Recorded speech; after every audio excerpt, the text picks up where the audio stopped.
Sveiki visiem! Atkal esam uz lauka, un šodien ar maniem kopā ir Uģis no BASF. Sveiki visiem!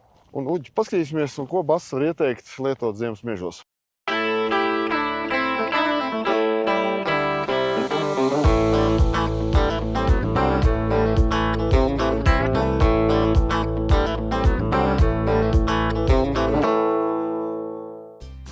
Kā redzam, ziemas mežā mums ir 3. stadijā.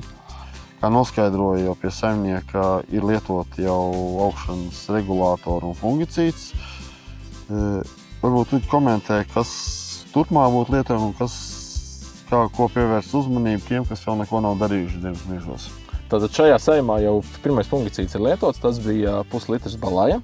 Un, kā redzam, pirmā slimība pazīmes jau bija parādījušās tīklu planku mainība. Tā kā labi, ka fungicīds ir lietots, slimība ir apturēta. Tehnoloģijas turpinājumā noteikti rekomendētu lietot otru puslitru balaja apvienojumā jau ar otro regulātoru. Un tad, runājot par regulātoru, redzam, ka laukam ir ļoti laba viezība. Varbūt, Ģir, tu zini, cik ir slāpeklis lietots? Jā, kopējais? Mēs jau noskaidrojām, ka kopējais slāpeklis priekš mežiem tas ir pietiekami liela norma, tie 140 kg uz hektāru tīrvielā. Skaidrs, tātad arī izaicinājums noturēt viņus kājās. Jā, noteikti. No mūsu puses noteikti ieteikums būtu otro regulātoru lietot terpālu, jo terpāls gan mazinās veldes risku, gan arī novērsīs šo vārpu lūšanu, kas mežiem ir izteikta.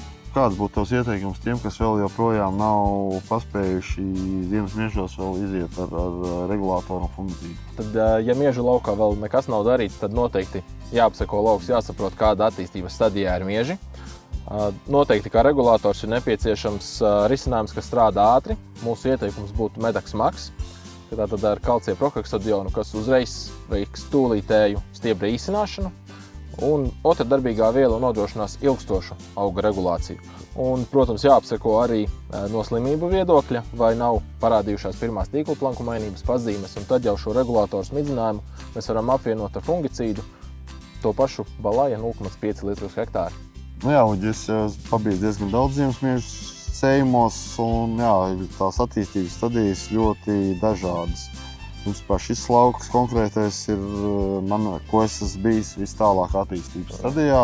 Rekordists, jā, bet, iespējams, varbūt dēļ lielām slāpekļu normām, kas ir šeit iedotas, bet slimības pamatā ir visos mežu sējumos jau ir konstatēts. Paldies skatītājiem, dodamies tālāk uz ziemas kviešiem.